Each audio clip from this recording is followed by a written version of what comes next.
Good morning आशीष। देखिए 94 में एक फिल्म आई थी क्रांतिवीर, हम स्कूल में थे। उसका एक गाना बड़ा हिट हुआ था, लव रैप, है ना। वो तब नया शब्द सुना था, लव रैप। आज हमने एक नया शब्द सुना, लव टैप। अब ये लव टैप जो है ना, ये क्या है? अब कल इनफैक्ट मैंने सुना है कि कल रात का सबसे ज़्यादा गूगल्ड इंटरनेशनल वर्ड है लव टैप। और है क्या ये? देखिए ट्रंप ने फिर ईरान पर हमला किया और अभी से हटा दीजिए, इसको इमेज को हटा दीजिए, और बोला कि ये लड़ाई नहीं है, ये लव टैप है। बेसिकली जब आप किसी से नाराज़ हो जाते हैं तो उसको प्यार से मुक्का मारते हैं ना, उसको कहते हैं कि प्यार से धक्का मारते हैं, उसको कह रहे हैं। तो कहते हैं कि हमने जो हमला किया ना, ये लड़ाई नहीं है, ये लव टैप है। कि भाई देखिए, प्यार है हमें आपसे, लेकिन अगर आप बदमाशी करोगे तो हम मार भी सकते हैं, है ना। तो वो वैसे ही इन्होंने हमेशा कहा ये बात, ये करते आए हैं ट्रंप। और एक बात बताऊं मैं आपको, ये मार्केट में रिस्क यही रहता है। और मैं एक चीज़ ज़रूर रिग्रेट करूंगा, कल लाइफ में पहली बार मैंने अपनी जो फिलॉसफी है उससे डिपार्चर लिया।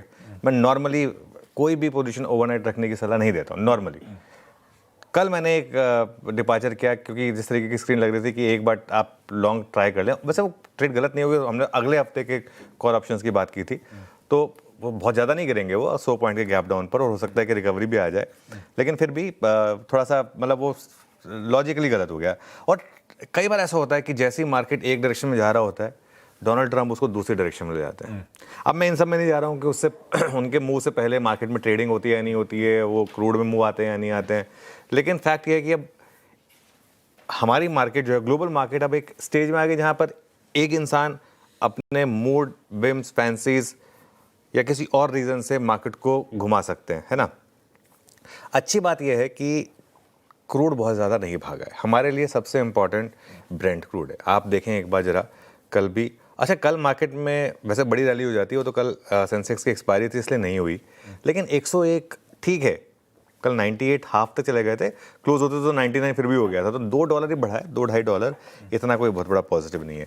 अच्छा, इस बीच में बाजार के लिए एक बड़ी पॉजिटिव खबर भी आई है, यूएस से ही आई है, और वो यूएस कोर्ट की तरफ से आई है। वो जो 10% का उन्होंने ग्लोबल टैरिफ लगाया था, इस चीज़ को समझिए, मार्केट के लिए टैरिफ एक बहुत बड़ा नेगेटिव था। फिर जब वो उसको अवैध बताया गया था, उसके बाद उन्होंने कहा था कि मैं ग्लोबल टैरिफ लगाऊंगा, उससे वो वापस वही टैरिफ लगा सकते थे। अब उसको भी इनवैलिड बता दिया है कोर्ट ने, तो इस पर मैं आऊँगा कुछ देर में। तो जो कंट्री स्पेसिफिक टैरिफ था, उसको पहले ही कोर्ट इनवैलिड बता चुका था। अब ऐसे में देखेंगे कि ट्रंप क्या करेंगे, है ना, क्योंकि उनके मन की अगर बात नहीं होती तो वो अपनी इस तरीके की चीज़ें करते हैं। मेरा व्यू एक ये रहा है कि बाजार में बेस बन चुका है, और ये बेस जो है ना, अब तभी बिगड़ेगा जब क्रूड 110-115 के ऊपर निकल जाएगा। जब तक इस तरीके की चीज़ें हैं, थोड़ी बहुत नॉइज इधर उधर, उससे कुछ फर्क नहीं पड़ता, वो बाइंग अपॉर्चुनिटीज होंगी। कल भी अगर आप देखें तो एफआईएस की सेलिंग जो है वो काफ़ी कम हुई है। इनफैक्ट मुझे तो हैरानी नहीं होगी अगर गिफ्ट निफ्टी जितना दिखा रहा उतना बड़ा गैप डाउन ना हो, हम 50-60 पॉइंट नीचे खुले तो मुझे हैरानी नहीं होगी।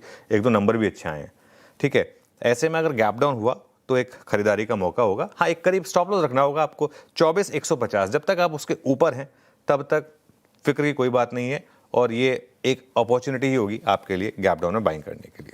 परफेक्ट है।